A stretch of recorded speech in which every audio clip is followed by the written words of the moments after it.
नमस्कार, आप देख रहे न्यूज 18। मैं हूं आपके साथ मेनका चौधरी और देहरादून की एक ऐसी तस्वीर इस वक्त हम आपको दिखाने जा रहे हैं जिसे देखकर आपको अपनी आंखों पर भी भरोसा नहीं होगा।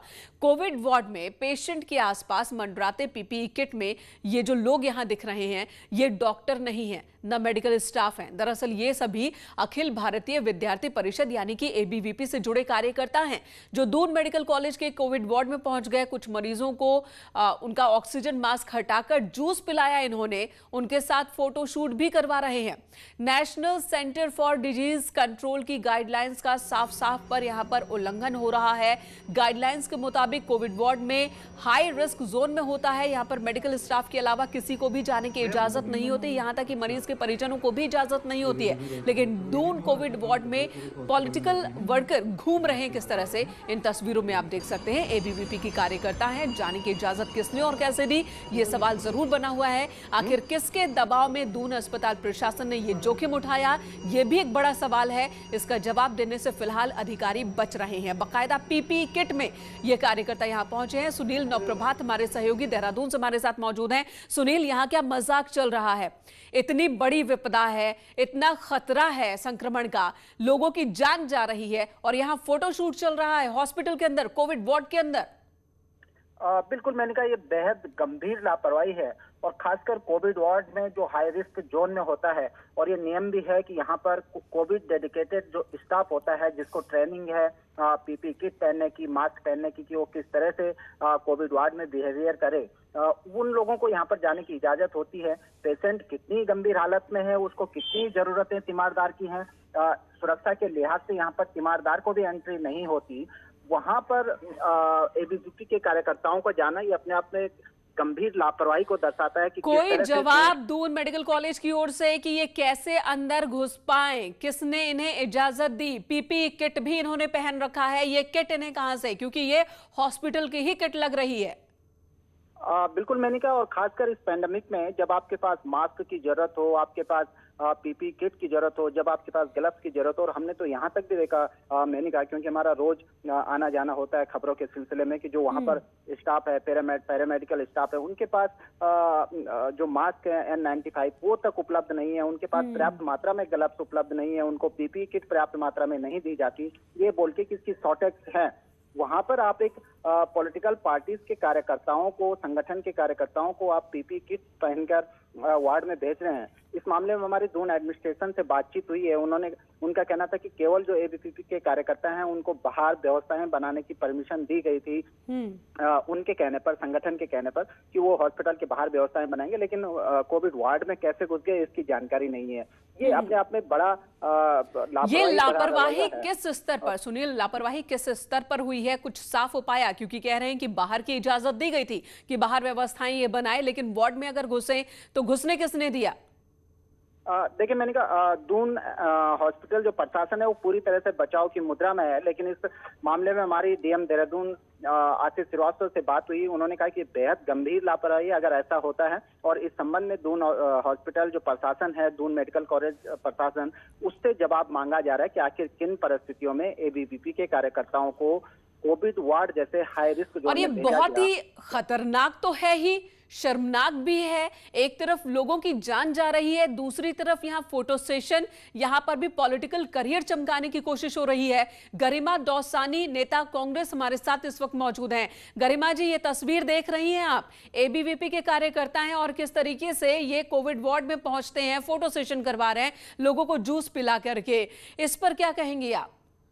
देखिए, ये हाईली अलार्मिंग है और एक बड़ा अलर्ट है हम सबके लिए कि इस तरह के कृत्य दोबारा इसकी पुनरावृत्ति ना हो। इसको लेकर राज्य सरकार को तुरंत संज्ञान लेते हुए जो हॉस्पिटल प्रबंधन है उसमें भी जानकारी लेनी चाहिए, पड़ताल करनी चाहिए कि आखिर किसकी हीला हवाली से इन लोगों को अंदर जाने की इजाजत दी गई। आखिर सवाल वही रहता है कि इन कोविड पेशेंट्स को आखिर आपने किसके भरोसे वहां पर छोड़ा हुआ है? अगर वहां पर कोई निगरानी नहीं है और आवाजाही बदस्तूर जारी है लोगों की इस तरह से, तो फिर ये बहुत चिंतनीय विषय है। और मुझे लगता है कि केवल प्रदेश में नहीं, ये देश में किरकिरी कराने वाला विषय है कि एक पॉलिटिकल पार्टी के कार्यकर्ता अपनी सीमाओं को लांघते हुए सिर्फ नंबर गेम के लिए या सिर्फ फोटो सेशन के लिए या सिर्फ अपनी राजनीति चमकाने के लिए लोगों के स्वास्थ्य के संग इस तरह से खिलवाड़ करेंगे। बिल्कुल, और यहाँ पर कई जो पेशेंट है जिनको ऑक्सीजन किट लगाए, जाहिर सी बात है अगर ये कोविड वार्ड में है तो क्रिटिकल कंडीशन में ही होंगे। ऑक्सीजन मास्क हटा करके बकायदा बातचीत हो रही है, जूस पिलाया जा रहा है और उनसे थम्स अप भी लिया जा रहा है कि हाँ ये अच्छा काम हो रहा है। बिल्कुल, ये एक तरह से जान से खिलवाड़ के साथ साथ अपने लिए भी आप सोचिए संक्रमण फैलाने वाली बात भी है। कोविड गाइडलाइंस का तो उल्लंघन है ही है, उसके लिए भी ये दंडनीय अपराध की श्रेणी में आता है। और खास करके जो अति उत्साही कार्यकर्ता है एबीवीपी के, उनके लिए तो मेरे पास निंदा के अलावा और कोई शब्द है नहीं, लेकिन उनका स्वास्थ्य विभाग के ऊपर एक बड़ा प्रश्न चिन्ह ये लगाता है कि आखिर प्रबंधन कहाँ गया, प्रशासन ऐसे में कहाँ गया। और एक तरफ आप लोगों को बिना इलाज के, बिना व्यवस्थाओं के रख रहे हैं, तीमारदार परेशान हो रहे हैं, आपके पोर्टल में भ्रामक जानकारियां दी जा रही हैं, आप दवाइयां अवेलेबल नहीं करा पा रहे, ऑक्सीजन बेड्स नहीं मिल रहे, वेंटिलेटर्स नहीं मिल रहे, और वहीं उसके ऊपर इस तरह की कोताही आपके दल के लोगों के द्वारा, क्योंकि ये सत्ताधारी दल है, ये और भी ज्यादा जिम्मेदारी के साथ इनको पेश आना चाहिए। बिल्कुल, इनकी जिम्मेदारी ज्यादा बनती है क्योंकि सरकार इनकी है, सत्ताधारी दल से जुड़े लोग हैं तो इनकी भी जिम्मेदारी वैसी बनती है। गरिमा जी, हम लगातार बीजेपी नेताओं को भी कांटेक्ट करने की कोशिश कर रहे हैं लेकिन कोई फोन उठा नहीं रहा। कौशल कुमार जो कि अध्यक्ष है एबीवीपी के, उन्हें भी फोन किया जा रहा है हमारी तरफ से, लेकिन वो भी रिसीव नहीं कर रहे हैं कॉल कि हमारे सवालों का वो जवाब दे सके। गरिमा जी, आपसे एक सवाल और, चूंकि आप बात इस वक्त कर रही थी कि पूरे प्रदेश में किस तरह के इंतजाम है कोविड को लेकर के, तो इंतजामों से आप इस वक्त इंतजामों पर क्या कहेंगी? क्या सेटिस्फैक्टरी कदम उठाए जा रहे हैं? क्योंकि सीएम बार बार यही कह रहे हैं कि कहीं पर दवाइयों की, ऑक्सीजन की कोई किल्लत नहीं होने दी जाएगी और ना है। देखिए, मैं इस बात को भली भांति समझती हूँ और स्वीकार भी करती हूँ कि जो सिचुएशन है वो अप्रत्याशित है। किसी भी गवर्नमेंट ने या किसी भी समाज ने ये नहीं सोचा था कि इस तरह की सिचुएशन हमारे सामने आकर खड़ी हो जाएगी। लेकिन मैं ये साथ में जोड़ना चाहती हूँ कि इसको अंडर एस्टिमेट किया गया। लगातार विशेषज्ञों ने, साइंटिस्ट ने, डॉक्टर्स ने हमको एक सेकंड लहर के लिए कि कोविड की एक दूसरी लहर, तो लगातार चेतावनी मिल रही थी सेकंड वेव को लेकर, लेकिन उसे दरकिनार करते हुए लापरवाही और जिसका असर हम देख रहे हैं इस वक्त। धन्यवाद गरिमा जी न्यूज 18 से बात करने के लिए। और तस्वीरें वाकई हैरान करने वाली है, परेशान करने वाली है। इंतजार अब इस बात का है कि दून मेडिकल कॉलेज की ओर से क्या एक्शन लिया जा रहा है, जिन्होंने लापरवाही बरती उनके खिलाफ सरकार क्या कदम उठाती है। अगली खबर, उत्तराखंड में, पूरे प्रदेश में अगर हम कोरोना की बात करें तो बेकाबू हो चुकी है स्थिति। बुधवार को उत्तराखंड में सारे रिकॉर्ड टूट गए। 6054 नए केस सामने आए, 108 लोगों की जान चली गई। देहरादून में सबसे ज्यादा 2329 केस सामने आए। हरिद्वार में 1178 केस सामने आए। उधम सिंह नगर की बात करें तो यहां पर भी 949 मामले। नैनीताल में 655 नए केस सामने आए। वहीं अल्मोड़ा में 140, बागेश्वर में 128, चमोली में 175 और चंपावत में 153 केसेस दर्ज किए गए। उत्तराखंड में कोरोना के कुल केसेस की बात की जाए तो ये 45,000 के पार पहुंच चुकी है। वहीं 24 घंटे में 3485 लोग ठीक भी हुए हैं। और अब उत्तराखंड के कर्मचारियों के लिए महत्वपूर्ण खबर। आज से उत्तराखंड के सरकारी दफ्तर 50% कर्मचारियों के साथ खुल गए हैं। हालांकि क्लास 1 और 2 के सभी अधिकारियों को ऑफिस आना होगा, जबकि क्लास सी और डी के कर्मचारी रोटेशन बेसिस पर आएंगे। वहीं 55 साल से ज्यादा उम्र के लोग हैं, यानी कि 55 साल से जिनकी उम्र ज्यादा है, उन कर्मचारियों को वर्क फ्रॉम होम दिया जा रहा है। प्रेग्नेंट महिलाओं को भी वर्क फ्रॉम होम ही दिया जा रहा है।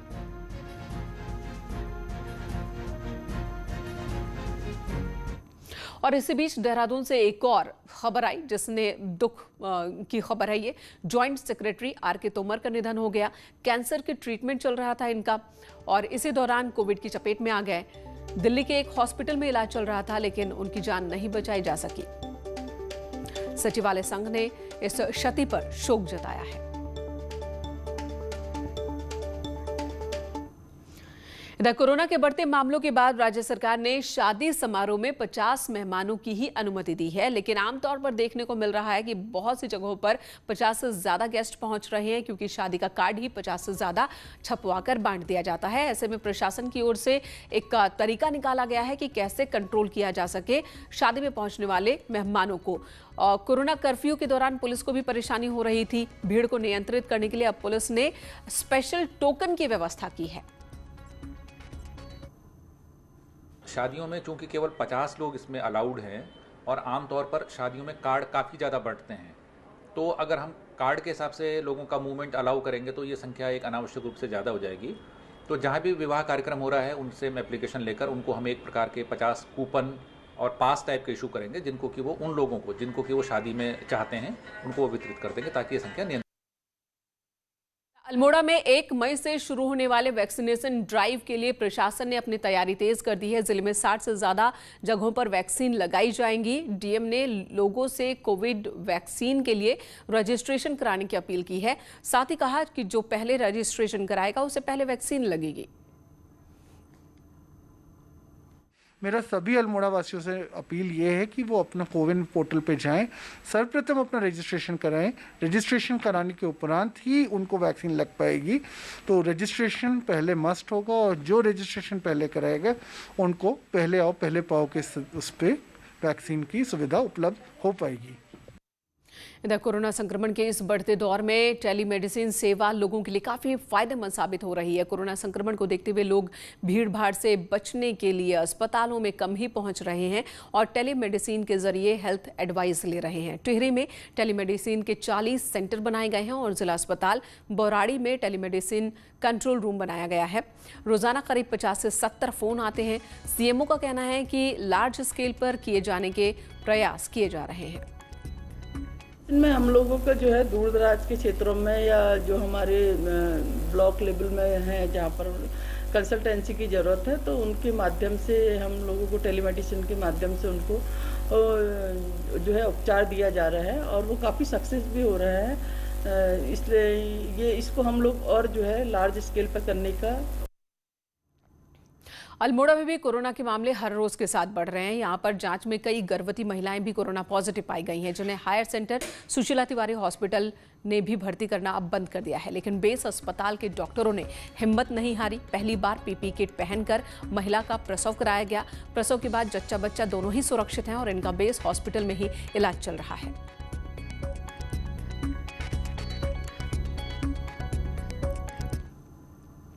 भारी विद्युत उपकरण बनाने वाली सरकारी कंपनी बीएचईएल भी ऑक्सीजन की कमी को देखते हुए सामने आई है। बीएचईएल ने अपनी हरिद्वार यूनिट में 2 ऑक्सीजन प्लांट में ऑक्सीजन का उत्पादन शुरू किया है, जिससे दिल्ली, नोएडा, मेरठ, आगरा जैसे शहरों में ऑक्सीजन की सप्लाई हो सके। कोरोना मरीजों के लिए जरूरत को देखते हुए कंपनी ने अपने प्लांट में ऑक्सीजन का इंडस्ट्रियल इस्तेमाल फिलहाल बंद कर दिया है।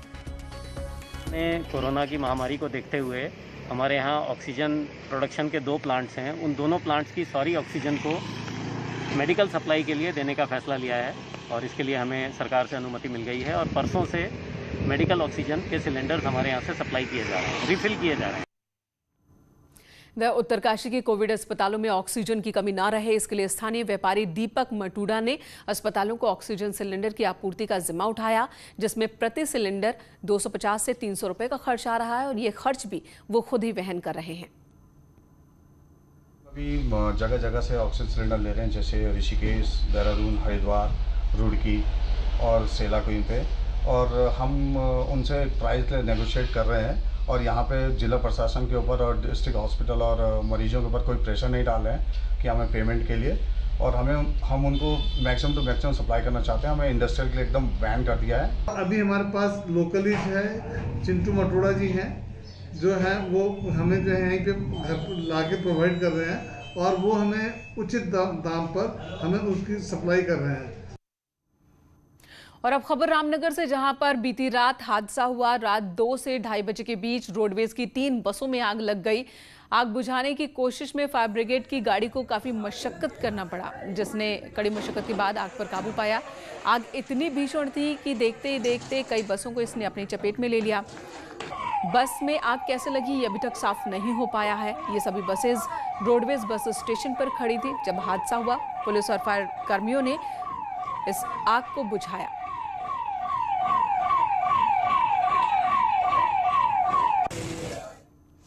उधर टिहरी के नवागर कांड के जंगलों में भीषण आग लग गई है और आग से जंगल में काफी नुकसान हुआ है। देखिए जरा, कई पेड़ आग की चपेट में आ गए और जलकर राख हो गए। स्थानीय लोगों की मदद से फायर ब्रिगेड ने भी आग पर काबू पाने की तमाम कोशिशें की हैं। वन विभाग भी इस कोशिश में लगा हुआ है।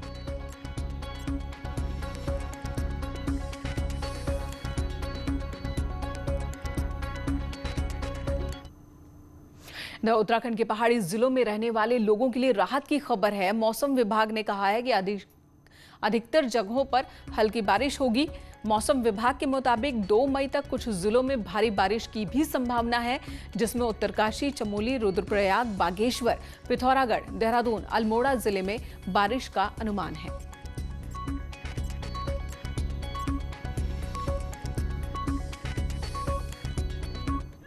29 अप्रैल और उसके बाद से लेकर के 1 और 2 मई तक भी उत्तराखंड के जो पर्वतीय जनपद है वहाँ पर विशेषकर जो अपराह्न और सायं के समय कहीं कहीं बहुत हल्की से मध्यम वर्षा और गर्जन के साथ वर्षा की संभावना है। इधर कैबिनेट मंत्री बिशन सिंह चूफाल ने पिथौरागढ़ के जिला अस्पताल का निरीक्षण किया। इस दौरान चूफाल ने कोरोना से निपटने के लिए स्वास्थ्य विभाग की तैयारियों का जायजा लिया। साथ ही ऑक्सीजन प्लांट का भी निरीक्षण किया। कैबिनेट मंत्री का कहना है कि जल्द ही जिला अस्पताल में ऑक्सीजन प्लांट की शुरुआत हो जाएगी। साथ ही उन्होंने सिटी स्कैन मशीन के साथ RT-PCR लैब शुरू करने की भी बात कही। यहाँ पर जो ऑक्सीजन प्लांट लगना था, ये जल्दी से जल्दी सबकी मांग थी। फिर उस पर विषय पर अभी बात चल रही सरकार से। उसके बाद जो हमारे RT-PCR की जो रिपोर्ट है, वो रिपोर्ट समय पर यहाँ पर हमको उपलब्ध नहीं हो पा रही है। कम से कम 1 हफ्ते का इंतज़ार भी करना पड़ रहा है। वो लैब के लिए जल्दी से जल्दी लैब यहाँ पर संचालित हो, इसके विषय में भी वार्ता चल रही है। कोटद्वार में कोरोना के तेजी से बढ़ते मामलों को देखते हुए बेस हॉस्पिटल में कोरोना मरीजों के लिए बेड की संख्या 100 से बढ़ाकर 200 कर दी जाएगी। कोटद्वार पहुंचे जिलाधिकारी पौड़ी विजय कुमार जोगदंडे ने बेस हॉस्पिटल का निरीक्षण किया। इस दौरान उन्होंने कोटद्वार में तैयार हो रहे ऑक्सीजन प्लांट के साथ ही कोविड मरीजों के इलाज की व्यवस्थाओं का भी जायजा लिया। स्वास्थ्य विभाग के अधिकारियों के साथ मीटिंग करते हुए डीएम पौड़ी ने इलाज में किसी भी तरह की लापरवाही न करने के निर्देश दिए।